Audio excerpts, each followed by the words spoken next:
असेल तर ठीक आहे. सोल्युशन आपण सोल्युशन फाइंड आउट करू. बघा आता solution log of 81 at base 3 equals to x. ठीक आहे. मग आपण एक्स कन्सिडर केला, आपल्याला आता इक्वल्स टूची व्हॅल्यू काढायची. ठीक आहे. म्हणून काय करायचं आता इथं पॉवर रूल काय आहे, a raise to x is equals to M.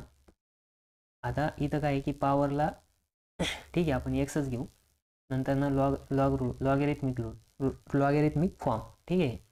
तर log of m at base a equals to काय आहे, एक्स आहे. म्हणजेच पॉवर किती एक्स आहे, आपल्याला तीच फाइंड आउट करायची. आता याला याच्यासोबत कम्पेअर करा. याच्या जागेवरती काय दिलेले आहे बघा.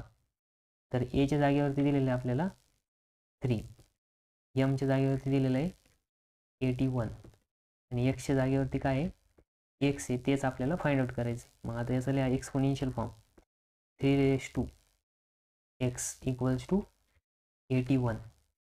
मग बघा 81 काय आहे की 3चा मल्टिपल आहे. काय आहे 3चा मल्टिपल आहे. 9 9 81 होते बघा.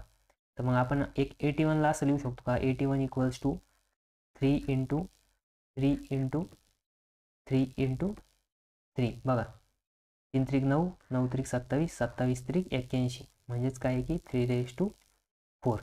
मग बघा आता इथं लिहा 3 raise to x is equals to 3 raise to 4. मग याचा आन्सर काय येईल.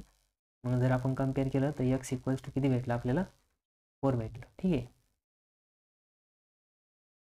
X equals to 4. आता बघा नेक्स्ट.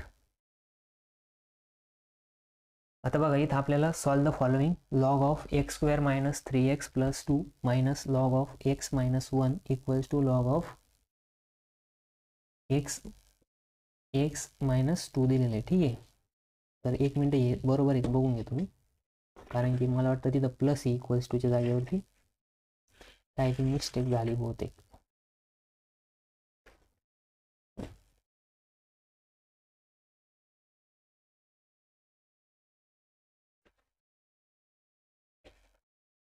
तोपर्यंत मागचं कोणच लिहायचं बाकी असेल तर लिहून घ्या.